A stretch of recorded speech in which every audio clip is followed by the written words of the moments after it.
All right, as I promised yesterday, we are moving on to some decals.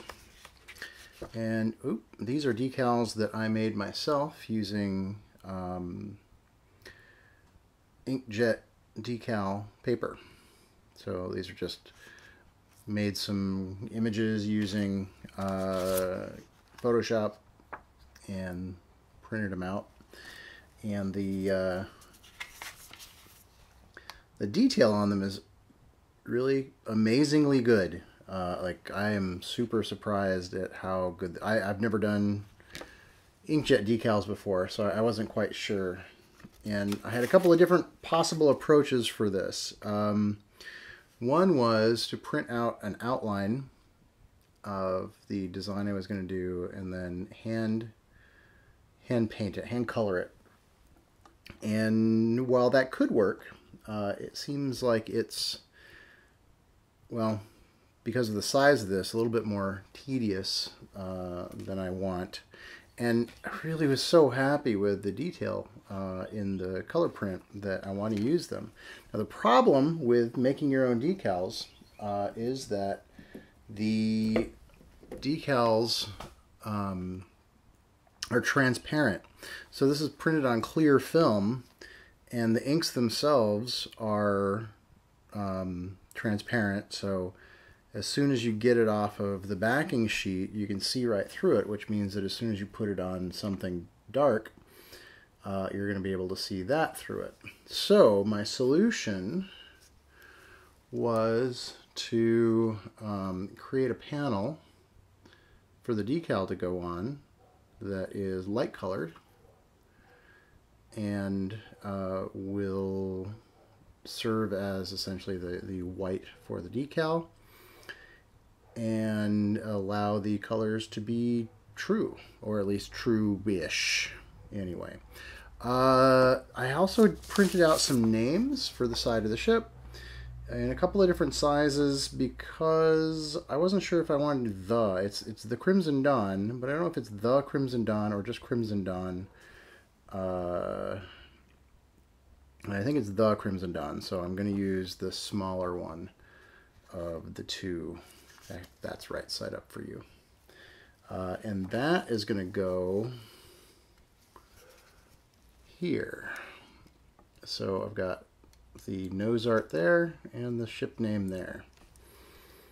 And it's all okay. So in order to prepare, once I printed out these sheets, you also need to seal them. So I sealed them with clear acrylic gloss varnish from Vallejo and used the same thing on the areas that I'm going to be adding the decals to.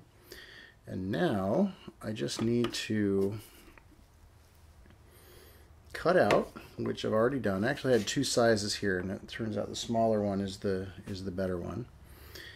And I need some tweezers. Oh, there's my tweezers.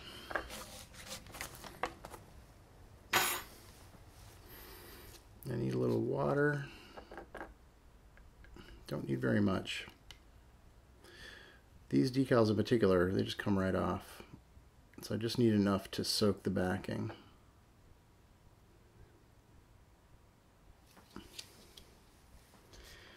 I'll get that out of the way.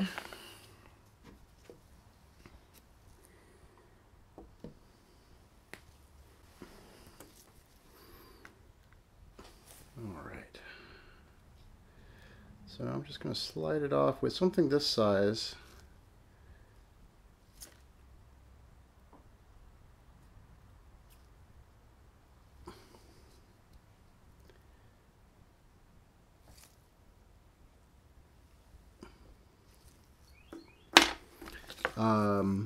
You can sometimes just pull it off and hold the decal, or you can slide it off the back. Alright, now I just need to get it into position.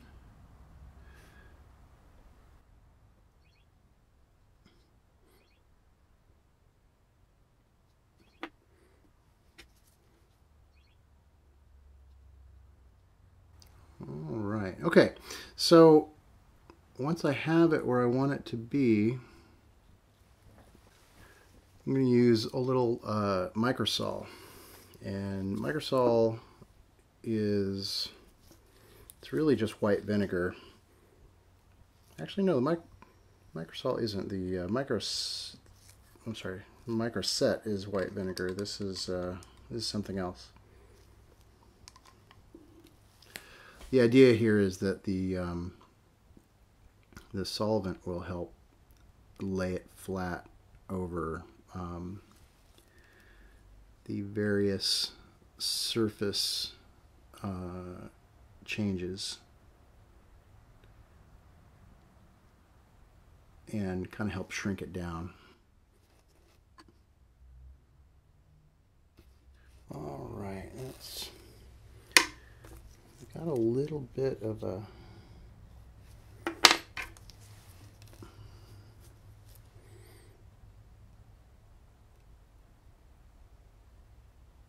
little wrinkle right here that just won't come out.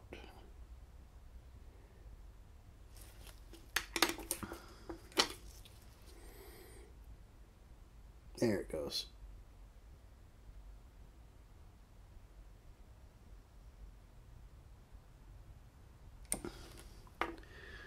Well, microsol might take care of that.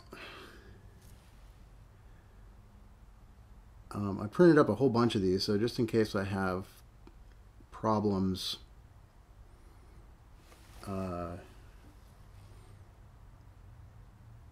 with the first one, I can always try again. So while that is drying, there we go.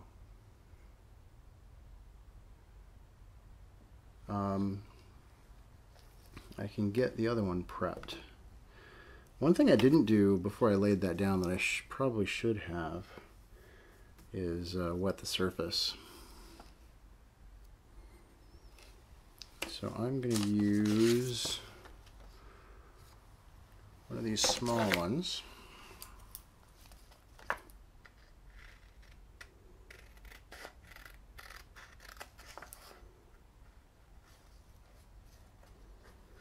And hopefully I got the sizing right.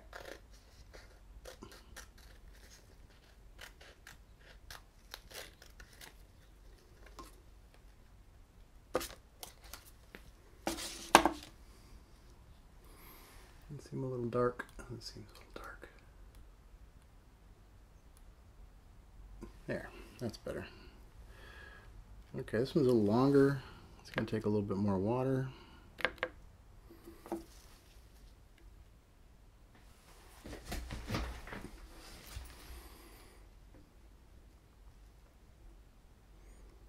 Now this one I'm just going to hold the decal in place and slide the backing out from underneath it.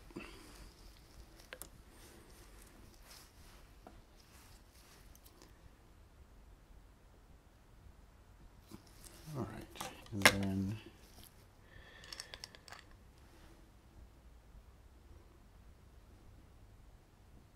a little microsol on that.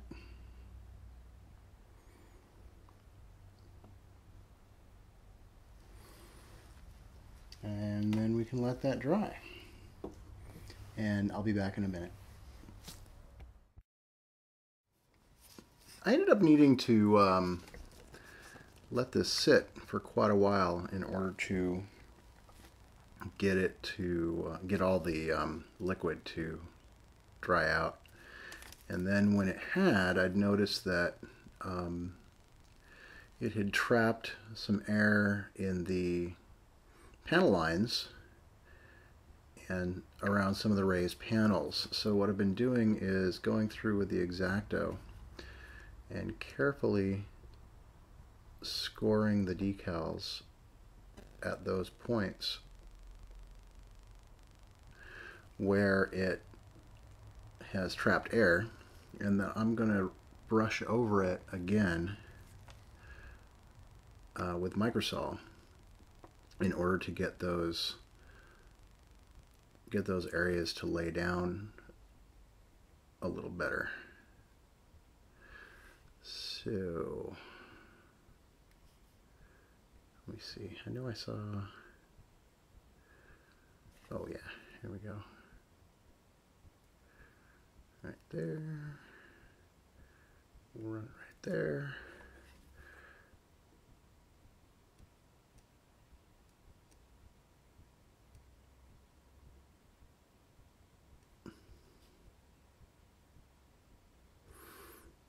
Yeah, I don't want to destroy the markings. I just want to slice it right where there is a panel line. And because the decal's all set right now, you don't really have to worry about screwing it up in general, because it's not going to move around or anything. This is just another way to make sure that it all looks painted on in the end, which, you know, it already looks pretty good as is. I also blocked in, you probably noticed, I blocked in some of the color around the yellow sun there, because I thought it was going to help that to stand out a little more than having it over the off-white. So yeah, now that I have that sliced,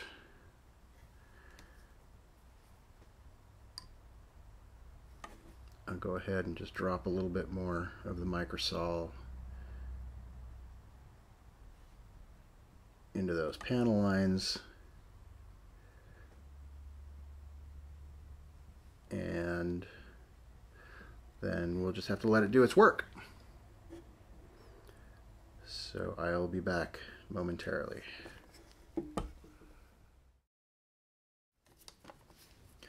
So one of the things I mentioned earlier that we were going to do and I hadn't gotten to yet was removing some of the wash. And in particular, like right here, so I put some of the, I think, oiled earth into these panels. And I want to kind of brighten them back up again, but still have them look dirty. So I got a little Q-tip here, a little cotton swab. I don't know what you Brits call them. And it's just damp. You know, I'm getting most of the liquid off of here. Look at that, movable table. And I'm just going to wipe it down.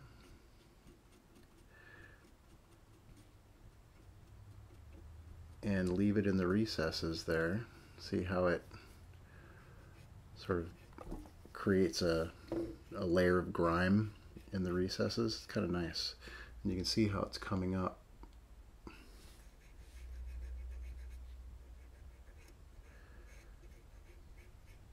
So as long as you don't clear coat over this stuff, you can kind of do this whenever you want in the process. If you've already done your washes and you're looking at it later and going, ooh, yeah, there's a little element that I could clean up some, you can always go back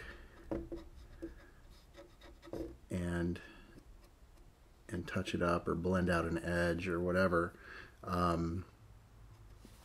because this isn't really, it's not permanently fixed. See, look at that. See how that's really grungy right there? Get the clean side of this one.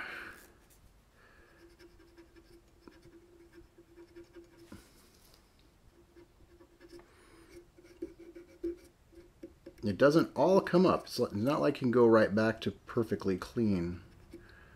But you can bring up a lot of it, and I really like it for leaving those dirty, grimy edges. This one could actually use a little bit more.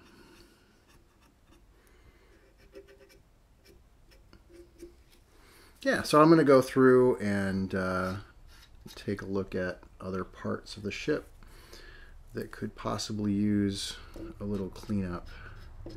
I know I went a little heavy right here.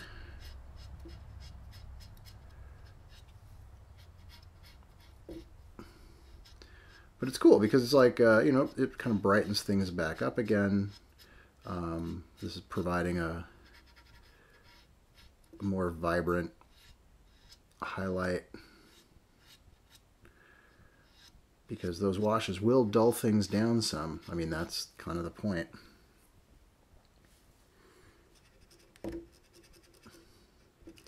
That's a good way to just fix your mistakes, of which there are some. Uh-oh.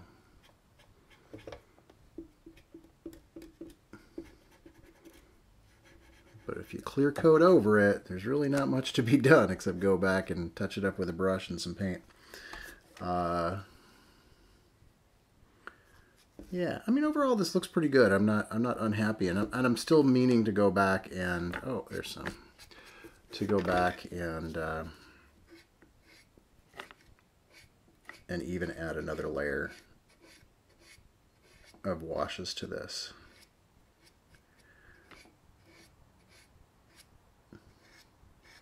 But this is really nice for being able to just go back in and clean up your mistakes. Yeah, I've been really happy with the Vallejo washes overall.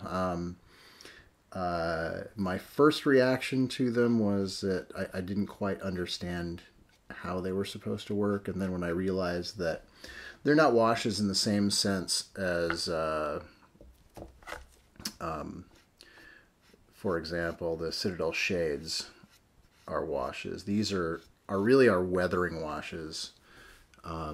You can use them for other things, but I think their primary use is for weathering. Now, I have used them for other things because a lot of my painting style is centered around doing washes. So I've found a way to incorporate them, and even some of my most recent works, like some of the large dragons and stuff, I use them a lot. That dark brown.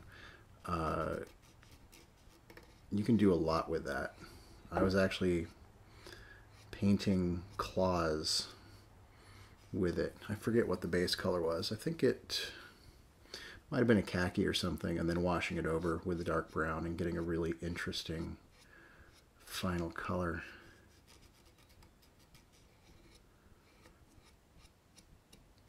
All right, I'm gonna go do some of this off camera, and then we'll be back. So I've just been spending some time putting on some final touches. For example, a little bit of engine lighting there. That's really just white and some blue glaze, both airbrushed on, so I can get a nice bright blue glow. There's only a little bit of bleed over onto the engines. I don't see the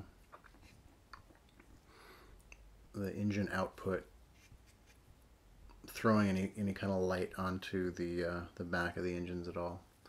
So yeah, so that should really look nice on the table. And put all the little pieces back on, the guns and the dish. And gave the whole thing a nice clear coat for protection and to seal in all those washes and to make the decals look more blended in with the paint.